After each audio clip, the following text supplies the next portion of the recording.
Hello बच्चों, MD sir Hindi medium में आप सभी का स्वागत है। इस वीडियो में एनसीईआरटी कक्षा 9वीं गणित का अध्याय 9 वृत्त का प्रश्नावली 9.2 के प्रश्नों को हल करेंगे। लेकिन यदि अभी तक आप लोग अध्याय 9 का परिचय वाला वीडियो नहीं देखे हैं तो पहले उस वीडियो को देख लीजिए, क्योंकि परिचय वाले वीडियो में मैंने अध्याय 9 के सभी प्रमेय के बारे में समझाया हूँ, जिसका इस्तेमाल हम प्रश्नावली के प्रश्नों को हल करने के लिए करेंगे। और यदि आप परिचय वाले वीडियो को देख चुके हैं तो आइए प्रश्नावली 9.2 के प्रश्नों को हल करते हैं। प्रश्नावली 9.2 का सबसे पहला क्वेश्चन दिया हुआ है, 5 सेंटीमीटर तथा 3 सेंटीमीटर त्रिज्या वाले दो वृत्त दो बिंदुओं पर प्रतिच्छेद करते हैं तथा उनके केंद्रों के बीच की दूरी 4 सेंटीमीटर है। उभयनिष्ठ जीवा की लंबाई ज्ञात कीजिए। आइए इस क्वेश्चन को पहले डायग्राम के थ्रू समझते हैं, उसके बाद क्वेश्चन को सॉल्व करेंगे।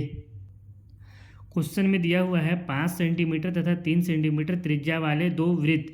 तो मान लेते हैं ये हमारा 5 सेंटीमीटर त्रिज्या वाला एक वृत्त है और ये दूसरा हमारा 3 सेंटीमीटर त्रिज्या वाला एक वृत्त है।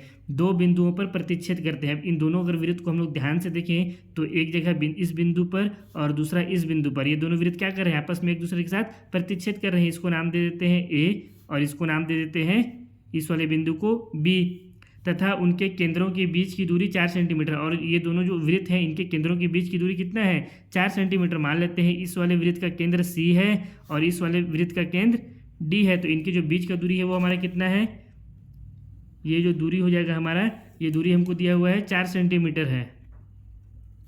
अब हमको क्या कह रहा है प्रश्न में, उभयनिष्ठ जीवा की लंबाई ज्ञात कीजिए। तो हमारा उभयनिष्ठ जीवा कौन सा हो जाएगा, जो बिंदु ए और बी को मिलाने वाला रेखा होगा वही हमारा क्या होगा, उभयनिष्ठ जीवा। क्यों ये उभयनिष्ठ जीवा होगा, पहले तो इस रेखा को मिला लेते हैं फिर समझाता हूँ आप लोगों को। ये देखिए, जो बिंदु ए और बी को जो मिलाने वाला जो रेखा है वही हमारा क्या होगा, उभयनिष्ठ जीवा। क्योंकि ये जो जीवा है ए बी हमारा इस वाले वृत्त में भी आ रहा है, इस वाले अगर वृत्त में देखें तो इस वाले वृत्त में भी ये जीवा ए बी आ रहा है, और अगर इस वाले वृत्त में देखें तो इस वाले वृत्त में भी जीवा ए बी आ रहा है। अब हमको इसी जीवा की लंबाई को क्या करना है, ज्ञात करना है प्रश्नानुसार। तो इसको ज्ञात करने के लिए हम लोग क्या करेंगे, सबसे पहले बिंदु ए से बिंदु सी और बिंदु डी को मिलाएंगे, उसी तरह से बिंदु बी से बिंदु सी और बिंदु डी को मिलाएंगे। तो आइए पहले इन सभी बिंदुओं को आपस में मिला लेते हैं। अब ये जो हमारा रेखाखंड ए बी है, यानी जो जीवा ए बी है, और ये जो रेखा सी डी है, इसको जो प्रतिच्छेद कर रहा है ये बिंदु, इस बिंदु को नाम दे देते हैं हम लोग ओ। अब देखिए यहाँ पे जो हमारा ए सी है ये क्या हो जाएगा, ये इस वृत्त का त्रिज्या हो जाएगा, क्योंकि सी क्या है, इस वृत्त का केंद्र है और ए परिधि है। तो केंद्र से परिधि तक की दूरी क्या हो जाती है, त्रिज्या कहलाती है। और इस वृत्त का त्रिज्या हमको कितना दिया हुआ है, 3 सेंटीमीटर। तो ये हो गया हमारा 3। इसी तरह से जो बी सी भी है ये भी क्या हो जाएगा, ये भी तो इस वृत्त का त्रिज्या हो जाएगा, तो इसका भी वैल्यू कितना हो गया, 3। इसी तरह से अगर हम लोग ए डी की बात करें तो ए डी क्या हो जाएगा, हमारा बड़े वाले वृत्त का त्रिज्या हो जाएगा, क्योंकि ये इसका केंद्र है बिंदु डी और ये क्या है, परिधि, और परिधि से केंद्र तक के बीच की दूरी क्या हो जाती है, त्रिज्या। ये हमको कितना दिया हुआ है, 5 सेंटीमीटर। उसी तरह से बी डी भी हमारा कितना हो जाएगा, 5 सेंटीमीटर हो जाएगा। अब यहाँ पे जो जो हमको दिया हुआ है पहले उसको लिख लेते हैं। क्या हमको दिया हुआ है, प्रश्नानुसार हमको दिया है ए सी और बी डी, सॉरी ए सी और बी सी दोनों आपस में एक दूसरे के बराबर हैं। ए सी बराबर बी सी, और दोनों का वैल्यू कितना है, 3 सेंटीमीटर। उसी तरह से ए डी और बी डी भी आपस में बराबर है, उनका वैल्यू कितना है, 5 सेंटीमीटर। तो हम लोग लिख सकते हैं ए डी बराबर बी डी बराबर 5 सेंटीमीटर। और जो हमारा सी डी है ये हमको कितना दिया हुआ है, सी डी के बीच, सी और बिंदु डी के बीच की दूरी हमको दिया हुआ है 4 सेंटीमीटर। तो हम लोग लिख सकते हैं सी डी बराबर 4 सेंटीमीटर। और हमको ज्ञात क्या करना है, उभयनिष्ठ जीवा ए बी की लंबाई। तो यहाँ पे लिखते हैं ज्ञात करना है, ज्ञात करना है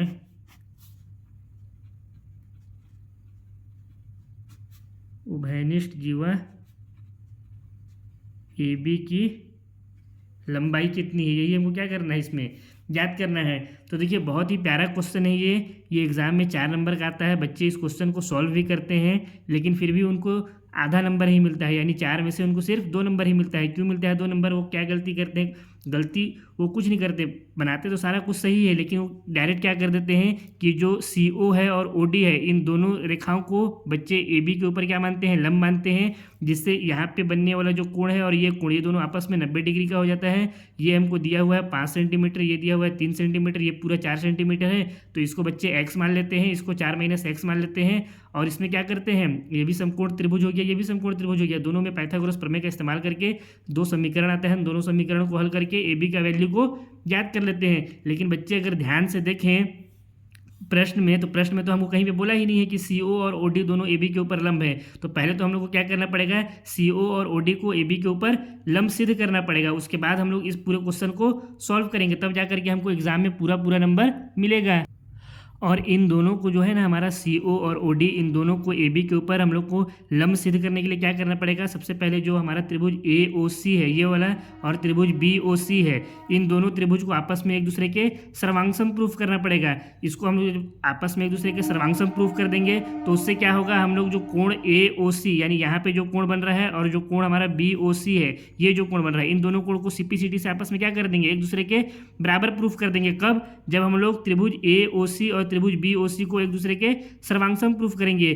फिर ये जब हमारा कोण AOC और BOC, ये दोनों कोण जब आपस में एक दूसरे के बराबर प्रूफ हम लोग कर देंगे, तो अगर हम लोग इस पूरे कोण का बात करें AOB, यहाँ पूरा बनने वाला कोण का बात करें, तो ये कोण कितना हो जाएगा, 180 डिग्री हो जाएगा, क्योंकि ये क्या बन रहा है, एक रेखा के ऊपर कोण बन रहा है। और अगर ये 180 डिग्री होगा तो यहाँ पे जो कोण बन रहा है और ये कोण बन रहा है, ये दोनों कोण को मिला करके ही तो ये पूरा 180 डिग्री बन रहा है। इसको मान लेंगे x, ये भी हो गया x, x + x 2x हो गया, और 2x बराबर हमारा पूरा कितना आ रहा है 180, तो x का वैल्यू कितना आ जाएगा 90 डिग्री, यानी यहाँ पे जो हमारा कोण बन रहा है वो कितना हो जाएगा 90 डिग्री हो जाएगा। यानी क्या प्रूफ हो जाएगा ये, कि ये एक दूसरे के ऊपर लंब है। और इसको सिद्ध करने के लिए हम लोगों को क्या करना पड़ेगा कि जो हमारा त्रिभुज ACD है, ये वाला जो त्रिभुज है, और जो त्रिभुज BCD है, इन दोनों त्रिभुज को आपस में एक दूसरे के सर्वांगसम प्रूफ करना पड़ेगा। ये वाला त्रिभुज कौन कौन सा है, ACD ये ऊपर वाला और BCD, इन दोनों को सर्वांगसम प्रूफ करके हमें जो कोण हमारा ACO बन रहा है, ये वाला कोण या ACD, बात बराबर है, ACO इसको भी बोल सकते हैं या ACD भी बोल सकते हैं, ठीक है। ACD बराबर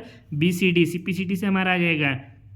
तो पहले हम लोगों को क्या करना पड़ेगा, त्रिभुज ACD और त्रिभुज BCD, इन दोनों को सर्वांगसम प्रूफ करना पड़ेगा। इनको सर्वांगसम प्रूफ करके जो हमारा कोण यहाँ पे ACD बन रहा है, ये वाला कोण, और जो कोण BCD ये कोण बन रहा है, इन दोनों को एक दूसरे के बराबर प्रूफ करना पड़ेगा CPCT से। अगर हम लोग इस प्रोसेस को नहीं करेंगे तो हम लोग इस क्वेश्चन को सॉल्व ही नहीं कर सकते, है ना। तब तक हम लोग यहाँ पे इसको प्रूफ ही नहीं कर सकते कि COOD पर लंब है। अब क्यों नहीं कर सकते, जब आगे हम लोग इसको सॉल्व करेंगे तब आप लोगों को समझाऊंगा। पहले तो आइए हम लोग सबसे पहले इसको सॉल्व करते हैं। जो त्रिभुज ACD है और त्रिभुज BCD है, इन दोनों को आपस में एक दूसरे के सर्वांगसम प्रूफ करते हैं। तो लिखते हैं त्रिभुज ACD व त्रिभुज BCD में, अगर इन दोनों त्रिभुज में हम लोग देखें तो क्या हो जाएगा, जो AC है ये BC के बराबर हो जाएगा, क्योंकि ये भी 3 है और ये भी 3 है, तो हम लोग लिख सकते हैं AC बराबर BC। कारण क्या हो जाएगा, चूंकि दोनों वृत्त की क्या है, त्रिज्या बराबर 3 सेंटीमीटर है। दोनों क्या है, वृत्त, इस वाले वृत्त की त्रिज्या है और वृत्त की त्रिज्या क्या होता है, बराबर होता है। इसी तरह से अगर हम लोग त्रिभुज ACD में देखें, इस वाले त्रिभुज में, तो जो AD है और इस वाले त्रिभुज BCD में जो BD है, ये दोनों भी आपस में क्या हो जाएगा, बराबर हो जाएगा, क्योंकि ये क्या है, दोनों AD और BD दोनों इस वाले वृत्त की त्रिज्या है। तो हम लोग इसी तरह से लिख सकते हैं AD बराबर BD। कारण लिख देंगे चूंकि दोनों वृत्त की त्रिज्या है और इनका वैल्यू कितना है, 5 सेंटीमीटर है। इसी तरह से अगर हम लोग देखें तो त्रिभुज ACD में हमारा क्या आ रहा है, CD भुज आ रहा है, और BCD में क्या आ रहा है, इसमें भी CD भुज आ रहा है। तो हम लोग क्या लिख सकते हैं, CD बराबर CD लिख सकते हैं दोनों त्रिभुज में। उसको थोड़ा सा ऊपर कर देता हूँ, तो यहाँ से हमारा क्या हो जाएगा, CD बराबर CD हो जाएगा। कारण में लिख देंगे उभयनिष्ठ भुजा। अब चूंकि यहाँ पे 3 भुजा आपस में क्या हो गए हैं, इन दोनों त्रिभुज में बराबर हो गए हैं, इसलिए ये दोनों त्रिभुज क्या हो जाएंगे आपस में, ACD और BCD एक दूसरे के सर्वांगसम हो जाएंगे। तो हम लोग लिख सकते हैं अतः त्रिभुज ACD सर्वांगसम हो जाएगा त्रिभुज BCD के। अब अगर ये दोनों त्रिभुज आपस में एक दूसरे के सर्वांगसम हैं, ACD और त्रिभुज बी सी डी, तो जो हमारा ये कोण ए सी डी बन रहा है, ये जो कोण बन रहा है और जो कोण बी सी डी बन रहा है, ये दोनों कोण भी आपस में क्या हो जाएंगे, एक दूसरे के बराबर हो जाएंगे सी पी सी टी से। तो इसी को भी लिख लेते हैं, उसको थोड़ा सा और ऊपर कर देता हूँ। यहाँ पे हमारा क्या हो गया कोण, इसलिए कोण ए सी डी बराबर हो जाएगा कोण बी सी डी के। कारण इससे क्या लिख देते हैं, कारण में हो जाएगा सी पी सी टी। इसको मान लेते हैं हम लोग समीकरण नंबर 1। ये हमारा क्या हो गया, समीकरण 1 हो गया। अब इसको जब हम लोग प्रूफ कर लिए तब हम लोग क्या करेंगे, त्रिभुज ए ओ सी और त्रिभुज बी ओ सी, ये वाला जो हमारा त्रिभुज है और ये वाला जो त्रिभुज है ये ए बी ओ सी, इन दोनों को आपस में एक दूसरे के सर्वांगसम प्रूफ करेंगे। तो लिखते हैं अब, नाउ त्रिभुज ए ओ सी व त्रिभुज बी ओ सी, इन दोनों त्रिभुज में क्या क्या हो जाएगा, देखिए ये जो हमारा ए सी है ये क्या हो जाएगा, बी सी के बराबर हो जाएगा, क्योंकि दोनों क्या है, वृत्त की त्रिज्या है और दोनों का वैल्यू कितना है हमारे पास 3 सेंटीमीटर है। तो हम लोग लिख सकते हैं ए सी बराबर बी सी। कारण में लिख देंगे चूंकि दोनों वृत्त की त्रिज्या है जिनका वैल्यू कितना है 3 सेंटीमीटर है। इसी तरह से दोनों त्रिभुज में ये भुजा ओ सी आ रहा है, त्रिभुज अगर हम लोग ए ओ सी की बात करें तो इसमें भी भुजा ओ सी आ रहा है, और त्रिभुज बी ओ सी इस वाले त्रिभुज में बात करें तो इसमें भी भुजा हमारा ओ सी आ रहा है। तो हम लोग क्या लिख सकते हैं, ओ सी बराबर ओ सी। इसका कारण क्या हो जाएगा, उभयनिष्ठ भुजा। अब देखिए इन दोनों त्रिभुज में हम लोग क्या कर सकते हैं, ये भी भुजा और ये भुजा आपस में बराबर हो गया है, और ये भुजा दोनों में उभयनिष्ठ दिया हुआ था तो ये भी बराबर हो गया। अब हम लोग इसमें और क्या कर सकते हैं, तो देखिए ध्यान से, जो हमारा कोण ए सी ओ बन रहा है ये वाला जो कोण, और जो कोण बी सी ओ बन रहा है ये कोण, इन दोनों कोणों को हम लोग आपस में बराबर कर सकते हैं समीकरण 1 से। समीकरण 1 में हमको क्या था, ए सी डी, जो ये ए सी डी था और ये जो बी सी डी था ये वाला कोण, ये दोनों आपस में एक दूसरे के बराबर था। और ए सी ओ और बी सी ओ क्या है, ए सी डी और बी सी डी का ही तो एक भाग है। अगर इस ओ को यहाँ तक आगे बढ़ा दें तो ये ए सी डी हो जाएगा, और इसको यहाँ तक छोड़ें तो ये ए सी ओ है। तो हम लोग क्या कर सकते हैं, ए सी ओ और बी सी ओ दोनों को आपस में एक दूसरे के बराबर लिख सकते हैं। तो इसको नीचे करके लिख देता हूँ, कोण ए सी ओ बराबर कोण बी सी ओ। कारण लिख देंगे चूंकि समीकरण 1 से कोण ए सी डी बराबर कोण बी सी डी, एंड जो कोण हमारा ए सी ओ व कोण बी सी ओ है वो भी क्या है, ये भी कोण ए सी डी और कोण बी सी डी का ही एक भाग है।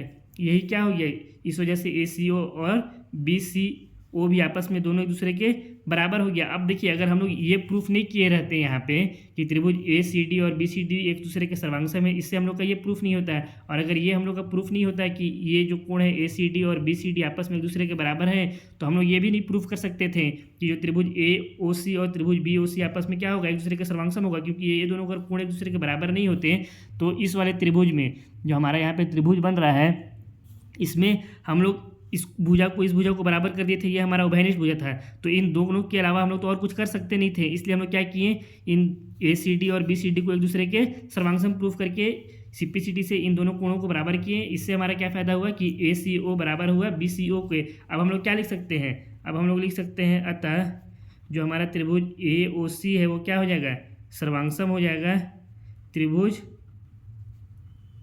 बी ओ सी के। और ये किस नियम से सर्वांगसम हुआ, यहाँ पे दो भुजा है और एक कोण है, तो ये हो गया एस ए एस सर्वांग समता नियम से। उसी तरह से अगर यहाँ पे भी देखें, ये दोनों त्रिभुज आपस में किस सर्वांग समता नियम से बराबर हुए थे, यहाँ पे तीनों भुज आपस में बराबर था, तो ये क्या हो जाएगा हमारा एस एस एस सर्वांग समता नियम। अब देखिए चूंकि ये दोनों त्रिभुज आपस में एक दूसरे के सर्वांगसम हो गए हैं, तो हम लोग क्या लिख सकते हैं, यहाँ से जो ए ओ है भुजा, ये भुजा बी ओ के क्या हो जाएगा, बराबर हो जाएगा सी पी सी टी से। तो हम लोग लिख सकते हैं इसलिए ए ओ बराबर बी ओ। कारण से क्या लिख देंगे, सी पी सी टी। इसको मान लेते हैं समीकरण नंबर 2। इसको भुजा ए ओ और भुजा बी ओ को एक दूसरे के बराबर हम लोग को सिद्ध करने से यानी लाने से क्या फ़ायदा होगा। देखिए भुजा ए ओ और बी ओ कौन सा है इस आकृति में, अगर हम लोग देखें तो ये है हमारा भुजा ए ओ और ये है हमारा भुजा बी ओ, यानी ये दोनों भुजा आपस में क्या हो रहे हैं, एक दूसरे के बराबर हो रहे हैं। इसका मतलब क्या हुआ, ये जो बिंदु ओ है ये प्रतिच्छेद बिंदु है, तब तो ए ओ बराबर बी ओ हो गया। अब अगर ये बिंदु ओ प्रतिच्छेद बिंदु है तो अगर हम लोग देखें तो ये जो बिंदु सी है ये क्या है, ये इस वाले वृत्त का केंद्र है और ये क्या हो रहा है, केंद्र से ये जो रेखा खींच रहे हैं इस जीवा ए बी पर, ये क्या कर रहा है, ये इस जीवा को समद्विभाजित कर रहा है, यानी दो बराबर भागों में बांट रहा है। और हम लोग प्रमेय 9.4 से क्या जानते हैं कि वृत्त के केंद्र से जीवा को समद्विभाजित करने के लिए खींची गई रेखा जीवा पर क्या होती है, लंब होती है। इसका मतलब क्या हो जाएगा कि जो सी ओ होगा वो ए बी के ऊपर लंब हो जाएगा। इसका मतलब यहाँ पे जो कोण बनेगा वो कितना डिग्री का कोण बनेगा, 90 डिग्री का कोण बनेगा। ये जो हमारा कोण बनेगा यहाँ पे ये कितना डिग्री का बनेगा, 90 डिग्री का बनेगा। इसी तरह से इधर देखिए इस वाले वृत्त में तो ये क्या है, बिंदु डी, और ये बिंदु डी क्या है, इस बड़े वाले वृत्त का केंद्र है। और इस केंद्र से जब हम लोग इस जीवा पर रेखा खींच रहे हैं, इस यानी ये कहाँ पे आ रहा है, बिंदु ओ पे आ रहा है, तो ये क्या कर रहा है, इस जीवा ए बी को समद्विभाजित कर रहा है, दो बराबर भागों में बांट रहा है, तब तो हमारा ए ओ बराबर ओ बी आया है। समीकरण 2 में अगर हम लोग देखें तो हमारा ए ओ बराबर क्या आया है, इसको बी ओ या इसको ओ बी लिख देते हैं, ठीक है, ए ओ बराबर ओ बी, बात बराबर ही है, इसको बी ओ लिखें या ओ बी लिखें। इसको काट करके अच्छे से बना देता हूँ। ए ओ बराबर हमारा हो गया ओ बी, ये हो गया समीकरण 2, कारण इसका सी पी सी टी। इसको काट देते हैं, ठीक है, इसको काट देते हैं। तो इससे हम लोग को फायदा क्या हुआ कि इस केंद्र से जब जीवा पर हम लोग लंब जो रेखा खींच रहे हैं और ये रेखा क्या कर रहा है, जीवा को समद्विभाजित कर रहा है, तो प्रमेय 9.4 से क्या हो जाएगा कि वृत्त के केंद्र से जीवा को समद्विभाजित करने के लिए खींची गई रेखा क्या होती है, जीवा पर लंब होती है। अर्थात यहाँ पे जो कोण बनेगा हमारा ए ओ डी में, यहाँ पे ये वाला जो कोण बनेगा ये भी क्या हो जाएगा, 90 डिग्री हो जाएगा। लंब का मतलब ही क्या होता है कि लंब का मतलब जो रेखाओं में आपस में जब कोण बनता है तो कितना डिग्री का बनता है, 90 डिग्री का बनता है। तो हम लोग इसको लिख सकते हैं, इसको नीचे करता हूँ थोड़ा सा, यहाँ पे लिख सकते हैं अपन, अतः सी ओ क्या है, लंब है ए बी पर, इसी तरह से ओ डी भी क्या है, लंब है ए बी पर, और इनका कारण क्या हो गया दोनों का, प्रमेय 9.4। प्रमेय 9.4 क्या कहता है, वृत्त के केंद्र से जीवा को समद्विभाजित करने के लिए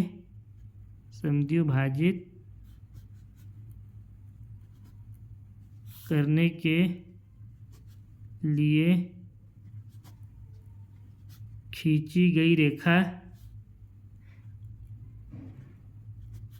जीवा पर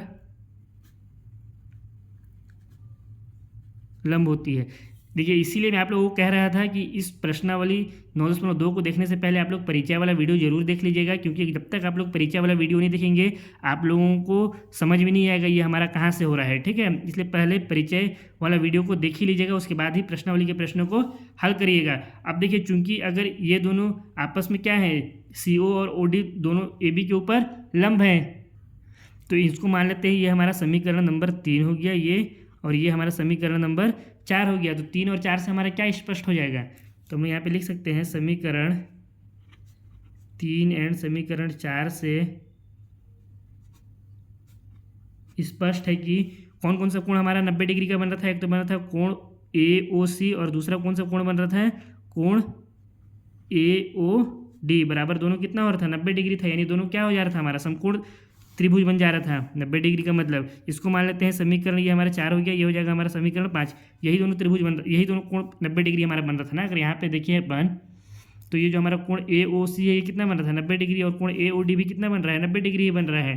तो इसी को बस हम लोग यहाँ पे नीचे में लिखे हैं। अगर ये दोनों आपस में ये सी ओ और ओ डी अगर ए बी के ऊपर लंब है तो हमारा क्या हो जाएगा, ए ओ सी और ए ओ डी दोनों क्या हो जाएंगे, 90 डिग्री हो जाएंगे। इसको मान लेते हैं समीकरण नंबर 5। अब अगर ये हमारा 90 डिग्री हो गया है तो अगर आकृति से हम लोग बात करें, बार बार इसको ऊपर नीचे करना पड़ रहा है, 1 मिनट ऐसा करता हूँ मैं, यहीं पे अपना एक छोटा सा डायग्राम बना लेता हूँ ना जो ऊपर में बना हुआ है, उससे हमको बार बार इस पेज को ऊपर नीचे करने का ज़रूरत नहीं पड़ेगा।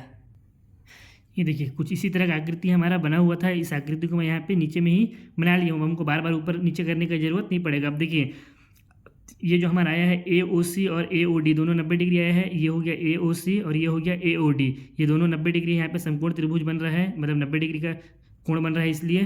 तो इससे हम लोग को क्या प्रूफ हो रहा है कि जो हमारा त्रिभुज AOC है और जो त्रिभुज AOD है ये दोनों क्या कैसे त्रिभुज है, दोनों समकोण त्रिभुज है। तो हम लोग यहाँ पे लिख सकते हैं अतः समीकरण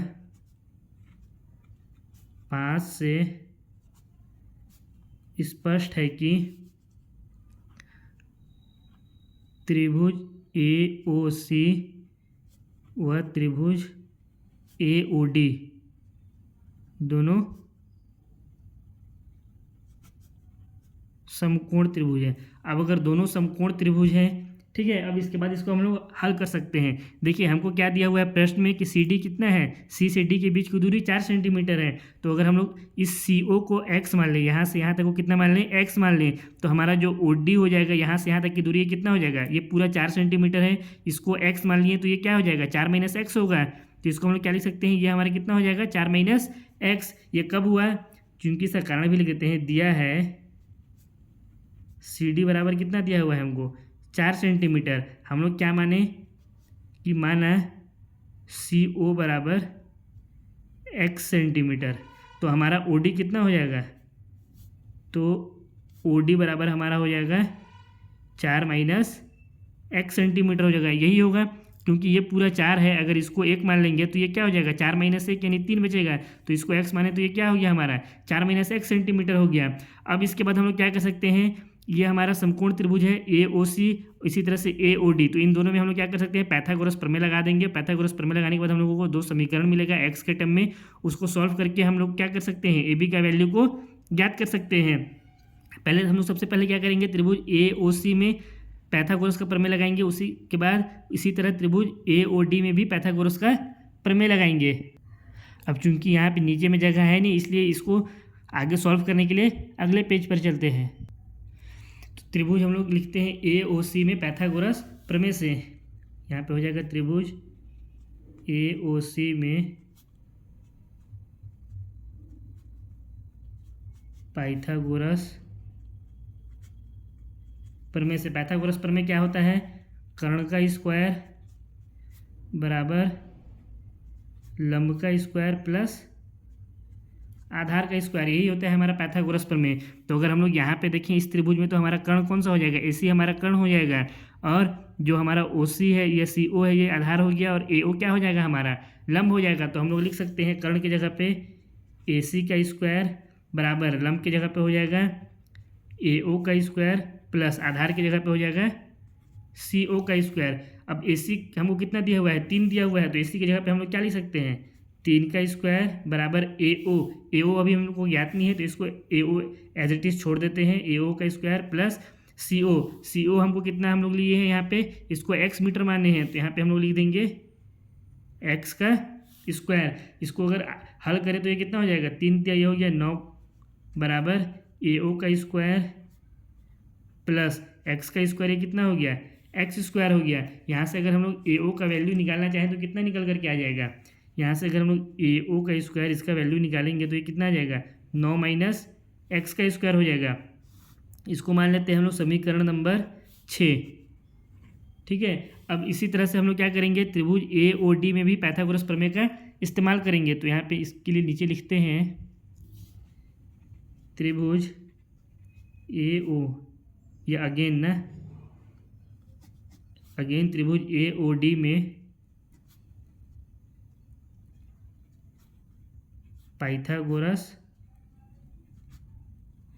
प्रमेय से क्या हो जाएगा, पाइथागोरस प्रमेय हमारा कर्ण का स्क्वायर बराबर लंब का स्क्वायर प्लस आधार का स्क्वायर। अब इसमें हम लोग का कर्ण क्या है AOD में, AD हमारा कर्ण है और OD हमारा आधार हो गया, AO हमारा लंब हो गया। तो हम लोग कर्ण की जगह पे क्या लिख सकते हैं, AD का स्क्वायर बराबर लंब की जगह पे हमारा आ गया AO का स्क्वायर प्लस आधार की जगह पे हम लोग क्या लिख सकते हैं OD का स्क्वायर। कर्ण हमको कितना दिया हुआ है, AD हमारा दिया हुआ है 5 सेंटीमीटर, तो ये हो गया 5 का स्क्वायर प्लस AO हम लोग को मालूम नहीं है, तो AO की जगह पे AO लिख देते हैं प्लस OD की जगह पे हम लोग क्या लिख सकते हैं, OD हमारा यहाँ से यहाँ कितना है 4 - x का स्क्वायर है, तो इसको आप लिख देंगे 4 - एक्स का स्क्वायर। अब इसको आगे हल करेंगे, ये 5 का स्क्वायर है तो ये कितना हो जाएगा, 5 का स्क्वायर हो गया ये हमारा 25 बराबर ये हो गया ए ओ का स्क्वायर प्लस, अब ये हमारा किस फॉर्म में है, ये ए माइनस बी का होल स्क्वायर है, ये हमारा इसको 4 को ए मान लें और एक्स को बी मान लें तो ए माइनस बी, और इसका क्या है, इस होल स्क्वायर है तो इसका फॉर्मूला क्या होता है, ए का स्क्वायर प्लस बी का स्क्वायर माइनस 2ab, यही फॉर्मूला होता है। तो यहाँ से अगर हम लोग देखें 4 को ए माने हैं तो ए का स्क्वायर कितना हो जाएगा, 4 का स्क्वायर, तो यहाँ पे इसको लिखेंगे 4 का स्क्वायर प्लस बी का स्क्वायर, बी हम लोग किसको माने हैं, एक्स को, तो यहाँ पे हो जाएगा एक्स का स्क्वायर माइनस है तो माइनस 2 गुणा में ए हमारा कितना है 4 और बी हमारा कितना माने हैं यहाँ पे एक्स, तो ये हो गया एक्स। अब इसके आगे इसको हल करेंगे, ये हो गया 25 बराबर ए ओ का स्क्वायर प्लस यहाँ से हमारा कितना हो जाएगा, ये हो गया 4 चौको 16, 4 का स्क्वायर 16 हो गया प्लस एक्स स्क्वायर है तो एक्स का स्क्वायर एक्स स्क्वायर ही होगा, माइनस है तो माइनस 2 चौको 8 और ये एक्स है तो ये कितना हो गया 8 एक्स हो गया। अब इसको आगे हल कर देंगे, यहाँ से क्या कर सकते हैं, ए ओ बराबर हमारा क्या हो जाएगा 25 माइनस में ये सारा इधर जाएगा तो ये इधर हो जाएगा, तो हम लोग लिख सकते हैं ए ओ का स्क्वायर बराबर ये हो गया 25 माइनस ये इधर प्लस में है तो इधर कितना हो जाएगा, प्लस है तो 16, इधर आएगा तो ये हो गया माइनस का 16, ये प्लस एक्स स्क्वायर है, ये हो गया माइनस का एक्स स्क्वायर, ये माइनस 8x है तो ये हो गया प्लस का 8x। इसको मान लेते हैं हम लोग, ये इसके आगे और क्या सोल्व कर सकते हैं, 25 में से 16 घटा देंगे तो ये हो गया ए ओ का स्क्वायर बराबर 25 में से 16 घटा तो कितना आ गया हमारा 9 आ गया, तो ये हो गया 9 माइनस एक्स स्क्वायर प्लस ये हो गया 8x। इसको मान लेते हैं समीकरण नंबर 7। अब देखिए समीकरण 6 और समीकरण 7, यहाँ भी क्या है, ए ओ बराबर 9 माइनस एक्स का स्क्वायर, यहाँ है ए ओ का स्क्वायर बराबर 9 minus x square plus 8x, यहाँ भी ए ओ है यहाँ भी ए ओ है, तो हम लोग क्या कर सकते हैं 9 माइनस एक्स स्क्वायर बराबर कर सकते हैं 9 minus x square plus 8x के, तो हम लोग लिखते हैं समीकरण 6n7 से, समीकरण 6n7 से क्या हो जाएगा, ये 9 माइनस एक्स स्क्वायर बराबर ये हो गया 9 minus x square plus 8x। अब इसके आगे इसको हल करेंगे, इसके आगे क्या कर सकते हैं अपन, इसके आगे इस 9 माइनस 8x को क्या करेंगे, 9 माइनस एक्स स्क्वायर सारे को पूरा को एक तरफ ले आते हैं, इधर हम लोग जीरो छोड़ देते हैं, तो यहाँ से हमारा क्या आ गया, ये हो गया 9 माइनस एक्स स्क्वायर, ये 9 इधर प्लस में है इधर आएगा तो ये हो गया माइनस में, ये माइनस का एक्स स्क्वायर है इधर आया तो हो गया ये प्लस का एक्स स्क्वायर, ये प्लस 8x है इधर आया तो माइनस का 8x बराबर ये हो गया 0, ये कितना है प्लस का 9 ये माइनस का 9 आपस में कट गया, minus x square plus x square ये भी आपस में क्या हो गया कट गया, यहाँ कितना बचा माइनस 8x बराबर कितना हो गया 0, यहाँ से अगर x का वैल्यू निकालेंगे तो कितना हो जाएगा, ये हो गया 0 बटा में माइनस का 8, इसका वैल्यू कितना है, किसी भी संख्या से हम लोग अगर 0 को भाग देते हैं तो हमेशा 0 ही आता है, यानी हमारा जो x का वैल्यू आया वो कितना आ गया, x बराबर हमारा आ गया 0। अब इस x का वैल्यू हम लोग या तो समीकरण 7 में रख करके हल करें या फिर समीकरण 6 में रख करके हल करें, किसी में भी रख करके हल करेंगे तो हम लोग क्या मिलेगा, ए ओ का वैल्यू मिलेगा, तो समीकरण 6 थोड़ा सा इजी है इसलिए हम लोग x का वैल्यू को समीकरण 6 में रख देते हैं। इसको ये हो गया हमारा सेंटीमीटर में इसको लिखेंगे, इसको मान लेते हैं समीकरण 8। अब यहाँ पर लिखते हैं समीकरण 8 से x का मान समीकरण 6 में रखने पर क्या हो जाएगा, समीकरण 6 हमारा क्या था, ए ओ का स्क्वायर बराबर 9 माइनस एक्स स्क्वायर, तो ये हो गया 9 माइनस एक्स स्क्वायर की जगह पे हम लोग क्या लिख सकते हैं 0 का स्क्वायर, तो ये हो गया हमारा 0 का स्क्वायर, तो ए ओ का स्क्वायर हमारा कितना आ गया, ए ओ का स्क्वायर बराबर हमारा हो गया ये 9 और 0 का स्क्वायर 0 होगा तो इसको लिखने से कोई फायदा नहीं है, तो ए ओ जो हमारा आ गया वो कितना आ गया, ए ओ का स्क्वायर 9 आ गया। अब यहाँ से अगर स्क्वायर को हटाएंगे तो ये क्या हो जाएगा, रूट में चला जाएगा, तो इसको हम लोग क्या लिख सकते हैं, ए ओ बराबर हमारा कितना आ जाएगा, √9 हो गया ये, क्योंकि इधर से अगर स्क्वायर हटाएंगे तो ये रूट में हो जाएगा, और √9 का वैल्यू कितना होता है 3 होता है, तो ए ओ हमारा कितना आ गया, ए ओ बराबर 3 हो गया। अब चूंकि ए ओ का वैल्यू 3 आया है तो हम लोग अब ओ बी भी कितना हो जाएगा, ये भी 3 के बराबर हो जाएगा। क्यों बराबर होगा, क्योंकि हम लोग समीकरण 2 में क्या प्रूफ कर चुके हैं, इसको ऊपर करना पड़ेगा, और समीकरण 2 में से हम लोग प्रूफ कर चुके हैं कि ए ओ बराबर है ओ बी के, इसलिए अगर ए ओ 3 सेंटीमीटर आया है, इसको 3 सेंटीमीटर इसको मान लेते हैं समीकरण 9, तो ओ बी भी हमारा कितना आ जाएगा 3 सेंटीमीटर ही आएगा, इसको मान लेते हैं समीकरण नंबर 10।